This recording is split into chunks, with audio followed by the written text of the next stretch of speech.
And I decided I needed to do something else for a while. And fortunately, I was able to get a small Methodist church inside the city of Chicago on the southwest side. And there we get even warmer to civil rights. I did the pastoral things and the preaching things, but I really enjoyed the social concerns. And at that time, there were two social concerns in Chicago that I got very deeply involved in. One was the community organization movement, Saul Alinsky, if you know that name. I worked with Saul for a while. Legendary.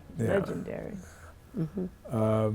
We tried to start a community organization in the area of my church, and I had Saul out to speak to him a few times. And then about 6 months into the process, I discovered, they wanted to organize the community, the committee I'd put together, to keep African Americans out. So I was the secretary and had all the mailing lists and so forth, so we never met again. I never explained to them why, but all of a sudden we just stopped meeting. You did like those African Americans at the beach, just didn't show up. Right. The other concern was the public schools. We had a racist, there's no other word for it, superintendent of schools, who rather than, when finally enough pressure was brought on the school board to do some token integrations, he would rather resign than carry out the board's instructions. And the board caved in and said, come back. But we tried to address that in the church, and the one form of the issue at that time was there were white schools with vacant classrooms within a few blocks of African American schools that were overcrowded.